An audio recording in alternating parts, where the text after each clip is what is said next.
Thank you. Thank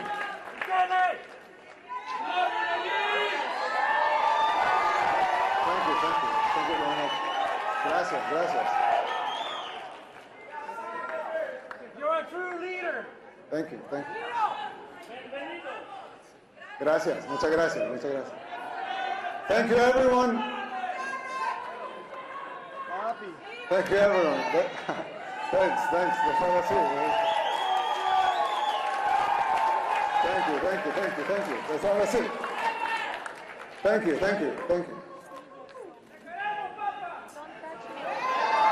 I love you too. Dear Matt and Mercy, thank you for the kind invitation to have me here at CPAC. It is truly an honor to be here just a few days after our presidential and legislative elections, which, by the way, they pulverized the opposition. They say globalism comes to die at CPAC. I'm here to tell you that in El Salvador, it's already dead.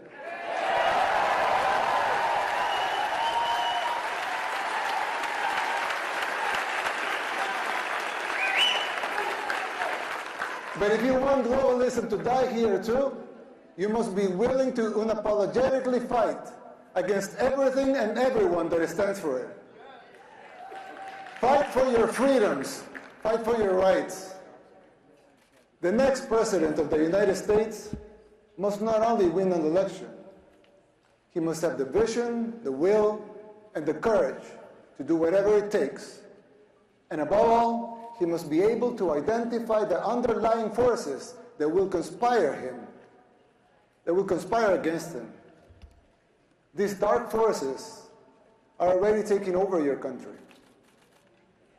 You may not see it yet, but it's already happening. You don't see it as clearly because people are designed to see linear changes, not exponential ones. We don't always recognize how fast a problem can multiply and spiral out of control. The problem is much like the metaphor of the boiling frog. Once the water boils, it's already too late. People fail to see these things. It's our nature. Just like the frog, people become complacent and they don't realize how bad things are getting until it's too late. Well, I know, of course, El Salvador is a lot smaller country. Setting aside the differences, there's a similarity with what is happening here in the United States. We also had many apparently isolated problems in the 60s and the 70s. And we failed to realize as a country the severity of them until it became a civil war. By the time we reacted, it was already too late. We were already boiled like the frog. And it took us 50 years, 2 wars, 250,000 lives, and a third of our population displaced, and a near miracle to get our country back.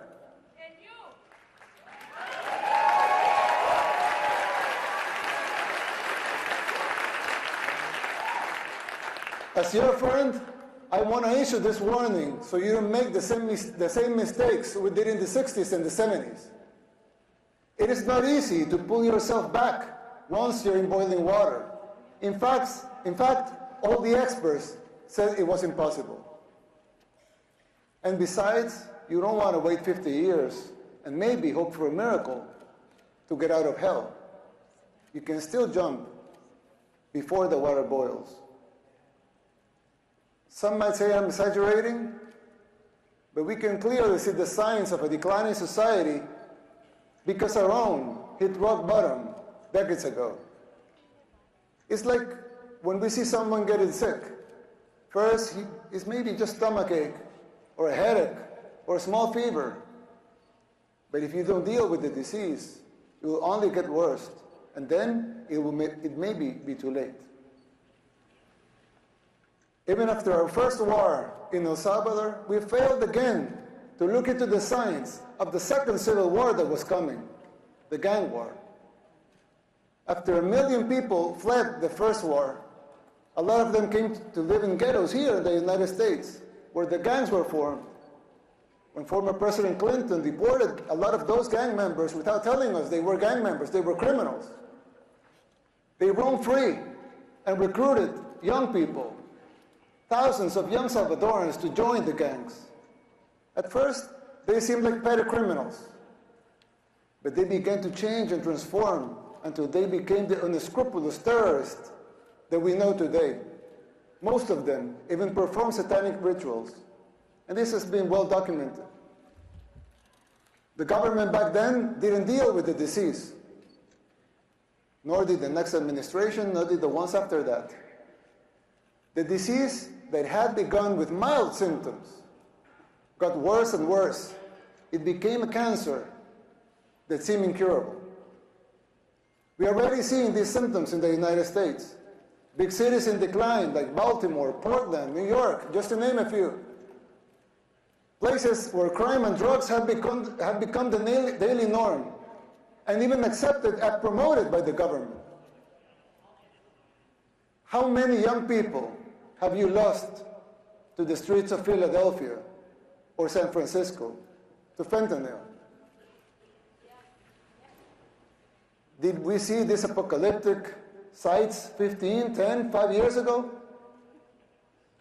Can you imagine how it will be in the next 5, 10, or 15 years? The same thing was happening in El Salvador. In the span of less than a decade, gangs took control of all the country and our society. They evolved into a parallel government, controlling elections and even political parties. Every aspect of the daily life of most people was controlled by the gangs. Murder capital of the world is a tragic title to hold.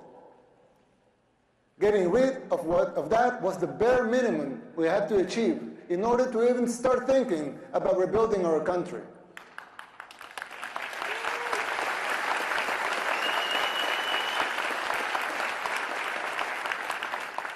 But jumping out of the water when it's already boiling is an almost impossible feat. You are not there yet. And believe me, you don't want to be. We did the unthinkable to cleanse our society. We arrested the terrorists, but we have to remove corrupt judges and corrupt attorneys and prosecutors.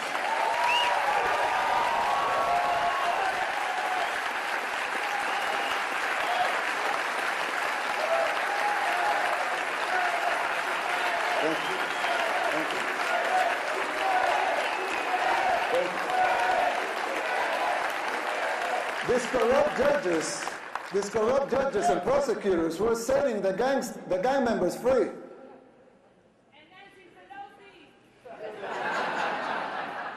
And it wasn't just the gangs.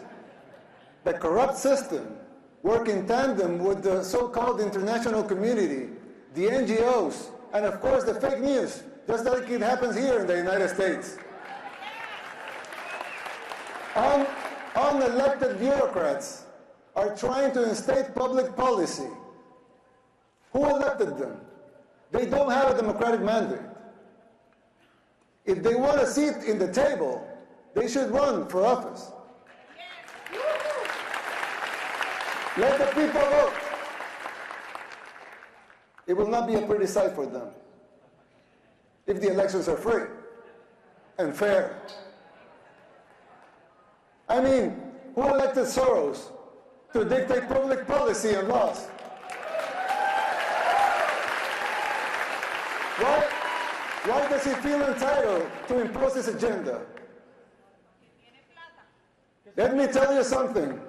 Soros and his cronies hit a brick wall in El Salvador.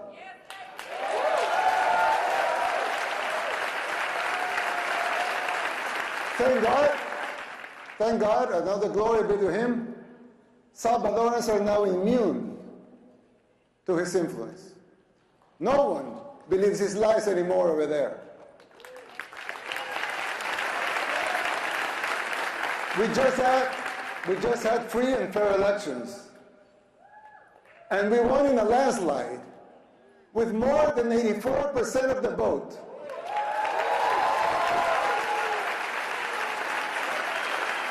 Let that sink in.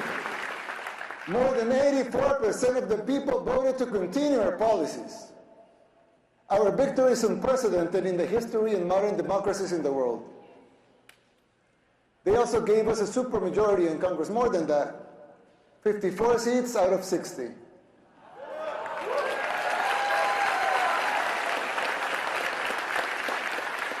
"57 if we count our allies.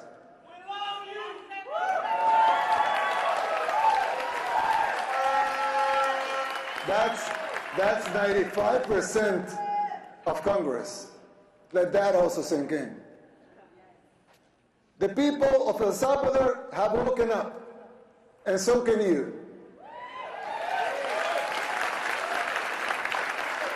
The global elites, they hate our success, and they fear yours. The people's free will to choose their leaders is something they despise because they cannot control that. You have experienced this firsthand here in the United States. The global elites control the mainstream media, they finance campaigns, district attorneys, to mention a few.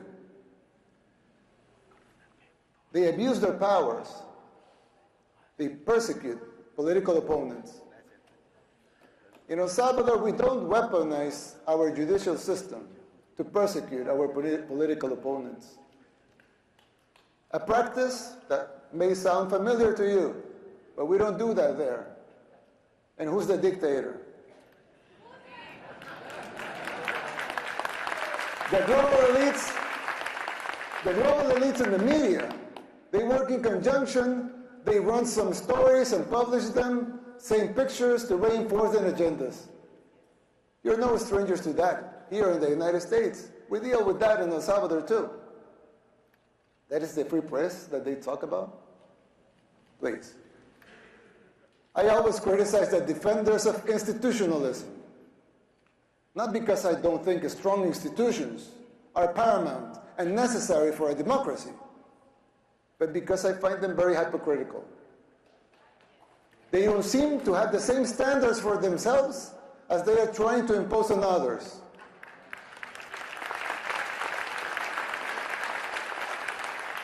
But there's yet another component that is more dangerous than a simple double standard. Institutions were created to serve the people, and not the other way around.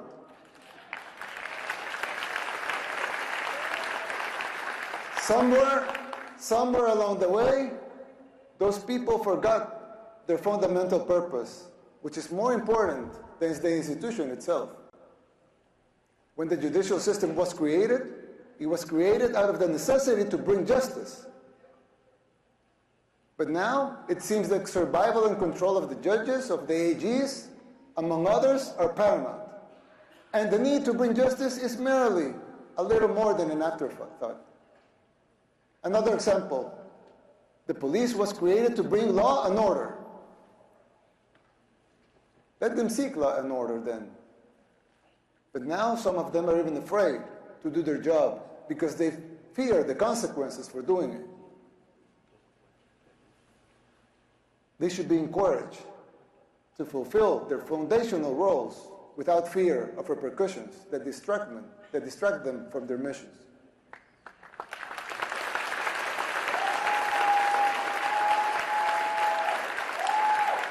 If the police was created to bring law and order, let them bring law and order.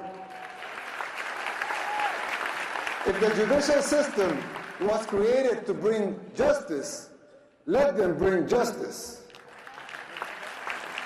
Let them protect their purpose at all costs. Same goes with the press. Let them be free. A democracy needs a free press.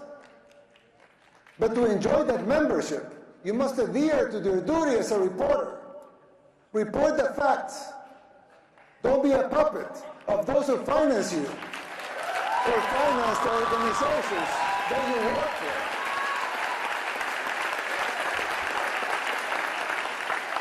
Your freedom of speech will always be protected. We believe in free speech. Every everyone here believes in free speech. Your free speech will always be protected. But don't call yourself a journalist if you're just an activist.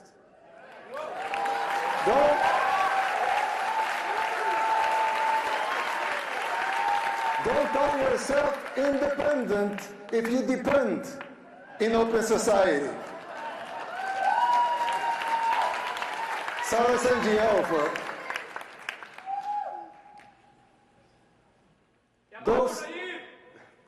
those sacred institutions have morphed away from the reason they were created. We should not defend those institutions for the sake of being institutions. Instead, we should defend the principles that created those institutions in the first place.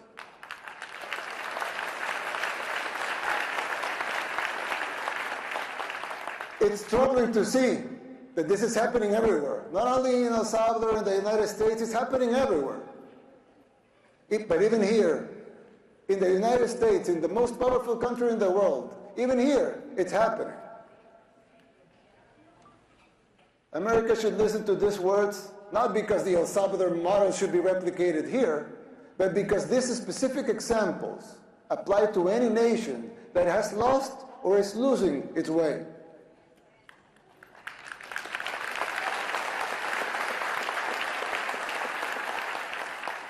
Ask yourself why this is happening, who is supporting it, and whether it's by ignorance or by choice. And fight it. Fight it with all your heart and soul, and be the beacon of hope. And be the beacon of hope that your founding fathers, with all their faults like every human being has, dreamt for your country.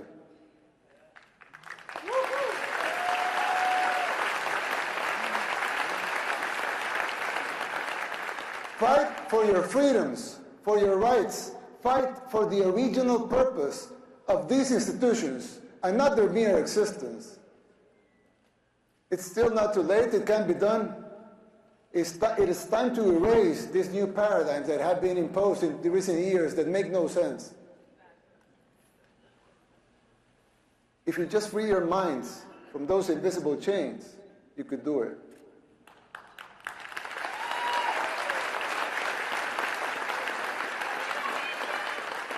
This shift is an extremely dangerous trend that undermines these institutions. Effectiveness and their credibility is at stake, both home and abroad. This is a warning from a friend. You should adhere to their foundational principles and purposes and denounce this new institutionalism. Now, you would think that's it, as it wasn't enough, right? But unfortunately, there's more. There are other symptoms that are even more difficult to diagnose. For instance, the financial situation of the United States. When I talk to my conservative friends right here, they always tell me that the problem is high taxes. But they're wrong. Of course, high taxes are extremely high here in the United States. I give you that. You're right in that. But that's not the real problem. The real problem is not the high taxes themselves, but the fact that they are not even really funding the government. Not even those high taxes, higher than a lot of places in the world, not even those taxes are really funding the government. So who's financing the government? Government is financed by treasury bonds, paper. And who buys the treasury bonds? Mostly the Fed. And how does the Fed buy them? By printing money. But what backing does the Fed have for that money being printed? The treasury bonds themselves. So basically, you finance the government by printing money out of thin air. Someone could ask, well, so if the government can print the limited amounts of money out of thin air, Why do they collect taxes?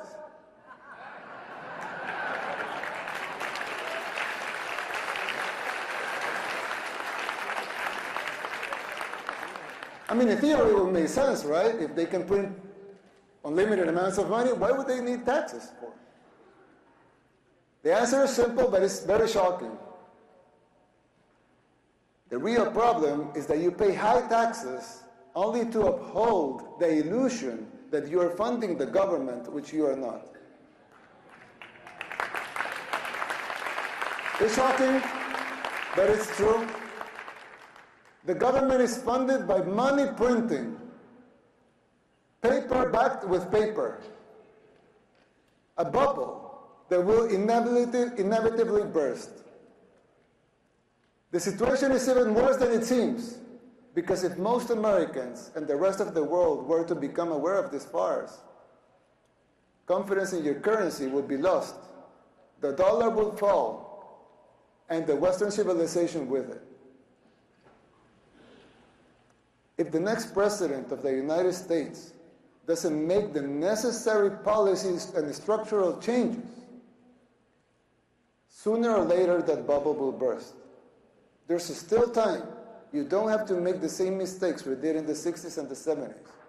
You can still jump before the water boils.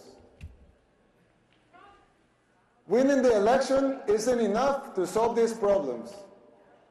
They will not simply go away as a consequence of an electoral result. It would take a total re-engineering of the government, top to bottom.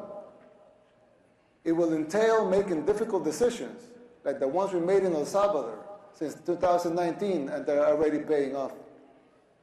It will be hard.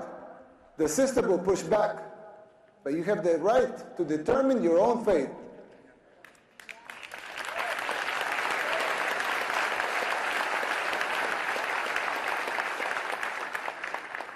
Salvadorans did the same.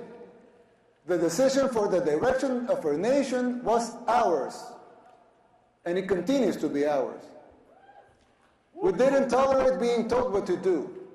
In doing so, we did the unthinkable. Against all adversity, we transformed El Salvador from the most dangerous country in the world to the safest in the Western Hemisphere.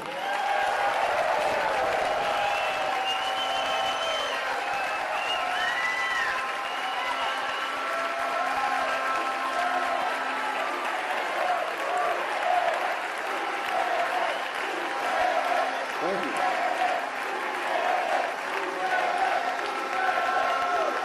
Thank you. We did it by defying the global elites. We told them no more. And that is my message to you. Put up the fight, because it is, in the end, it will be worth it. It has been for us, and you will have your country back. May God bless you. May God bless the people of the United States. May God bless El Salvador and the future of both our nations. Thank you very much.